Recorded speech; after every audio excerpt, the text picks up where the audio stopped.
All right, this is the view for my live stream today. I showed this the other day. It just is a really hard place to work. Not really. It's so freaking beautiful here. I'm going to show you the other side of my house here. Look, check this out. Check this out. Yeah, look at that. Right there on top of that hill, right there, that is Michael Dell's place. Michael Dell. Yeah, that dude has built some serious value in his career. All right, listen. I am going to talk about the Kind candy bar. This guy here, right here on Forbes. Yeah.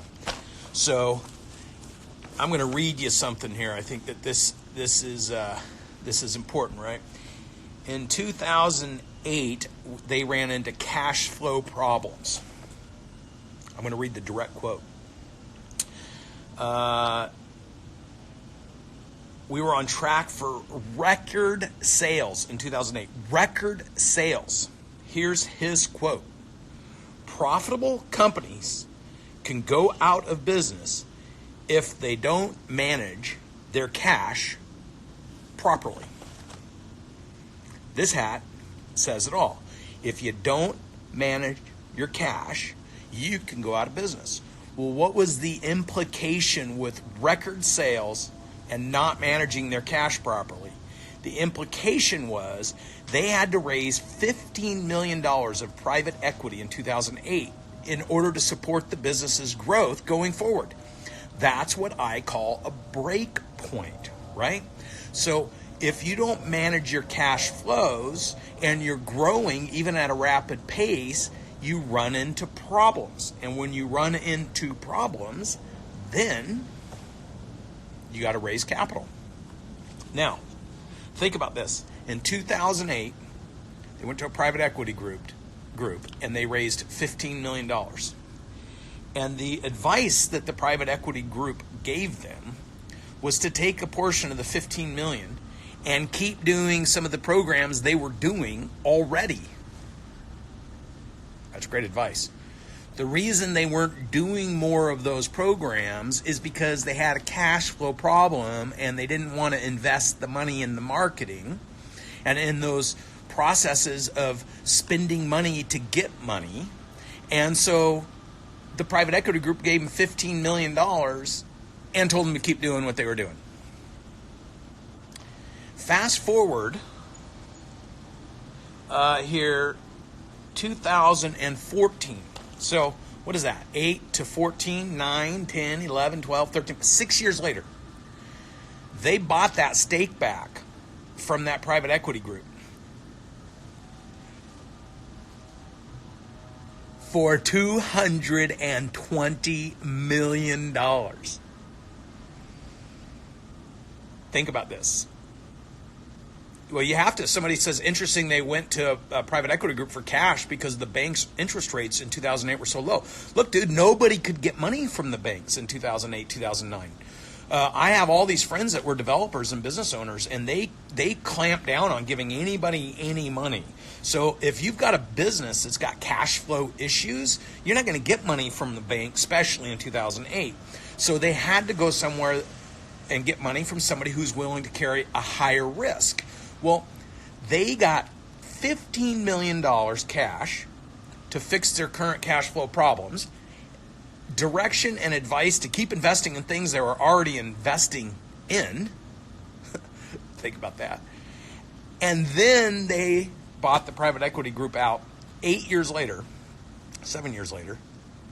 for $220 million. The private equity group got 15x its money.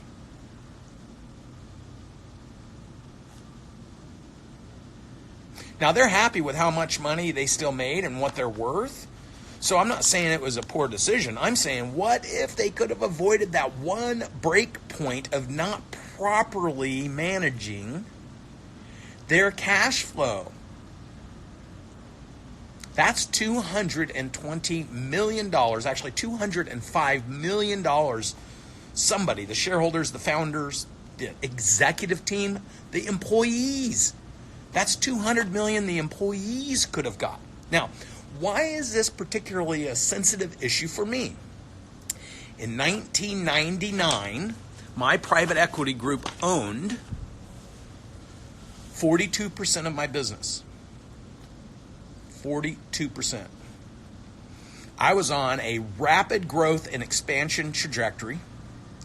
And in the fall of 99, or in the spring of 99, I bought a business that's job was to consolidate, because back then there was no technology. So all the super bills of all the businesses I bought would go to one location, and then that business I bought that was doing millions of dollars a year in billing and collections, who was much more efficient than every single one-off location, was supposed to collectively bill and collect for my business. Well, unfortunately, the owners checked out and didn't bill. So I had 90 days of bills. So I had to bring everything up to Portland, set up a whole team of billing and collection people. And I lost 90 days, only 90 days of receivables, but it was at $1 million a month of collection. My business had a cash flow problem in the fall of 1999. So what did I do? I went to my friendly private equity group and I did an emergency round for $10 million. Now, they saw I needed the money, so they walked me all the way down until I had no money left in my bank account, and then they offered, for the same terms for the $10 million, they offered me $5 million. Now think about that. They are my friendly private equity bank who own 42% of my business. They slow walked me down to where they knew I needed the cash, and then they offered to put it in only half the money for the same dilution. They wanted 60% of my business, for the delta between 42 and 60, for an extra $5 million, not the 10 they promised. So what I did is I was smart enough to have a backup plan. I had somebody else ready to put the 10 million in, but not in convertible preferred equity, in debt. And they didn't like the debt because the debt came in front of their preferred equity. So here's the thing. When I did that $10 million of financing that they tried to jam me down to 5, it gave them 56% ownership of my company. Now this is critically important because fast forward 2 years later, I cut the biggest deal of my life and I was on a trajectory to crush it. And they called and told me they want me to sell the business. I said, why would I sell the business? After 7 years, we're finally killing it. We're crushing it. We're doing the things we always wanted to do. We're making so much money at this point. Why sell the business now? They said, because we're liquidating the fund you're in, and we want to convert your equity to cash so we can bonus it out to the partners. That's not alignment, folks. That's what happens when you use other people's money. They can go and dictate, when they have control of your business, what they want to do with your business. Or you have to write a check like these guys did, where they got $15 million to them, and all of a sudden, 6-7 years later, you're buying those guys out for $220 million. Come on, man. That money could have been yours. It could have been theirs. It could have been their customers. They could have given it to their employees. Think about if all your employees and your partners all shared $200 million extra dollars. So I'm not saying private equity groups are bad, but what I am saying is when you use other people's money, you are at risk of other people. You're at risk of other people choosing the destiny of your business. And just like Kind Candy Bar raising and needing that $15 million when their sales were taken off, how come they didn't see that they were going to run into cash flow problems? How come their analysts, their business analysts, or their CFO, or their operations people, like, how could they not see, hey, at this rate, we're going to end up running out of money and we need to do something about it before we run out of money and need an emergency round of financing? So for me, what I'm saying is if you're in business, you're going to have all these natural break points. You're going to have a break point at startup to 3 million. Then you're going to have a break point to 8 to 12 million. Then you're going to have a break point to 20. Each one of these different levels of growth are going to have different break points. Those break points are made up of hiring people that are competent in different areas they need to support the business. developing future or better products, financing your existing growth, buying or building technology platforms in order to manage your workflow. These are all different things that need to happen at different break points. Negotiating your contracts with third-party vendors. The bottom line here is, as you grow your business and you encounter these break points, you have to decide, you should know in advance, like what those break points are and what you're going to do about them. Because you don't want to be raising 15 million or 1 million and buying it back for 10 times or 15 times that amount a few years later because you made a technical mistake. I use the analogy Dancing with the Stars. If you go on the very first show and you get signed up with an expert and I walk in and I watch that on the TV, I'm going to be able to see who the star is and who the expert is, because I'll be able to obviously recognize the amateur. Like, everyone would agree with that. But if I don't come and watch until the last show and I watch him, I would have to ask, who's the amateur and who's the pro? Well, 3 of those people were on the first show. What was the delta between the first show and making it to the end show where they're vying to win the whole thing? It's training, it's regiment, it's discipline, it's diet, it's stretching. It's having a coach or coaches that understand all the fundamentals of what it takes in order to succeed. And then having the discipline associated with that success. Well, your business is the same way.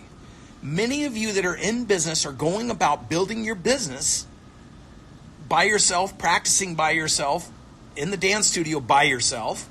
You're not incorporating the diet. You're not incorporating the stretching routine. You're not incorporating the regiment. You're not incorporating the endurance. You're not doing all that. You're just trying the dance moves. So what happens is you never become a star or an expert because, you're not paying anybody. You're not working with anybody that understands all the fundamentals and how they work together in order to create maximum leverage so you can get the highest benefit.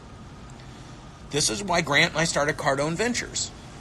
If you think of every one of those break points, we've lived through those break points.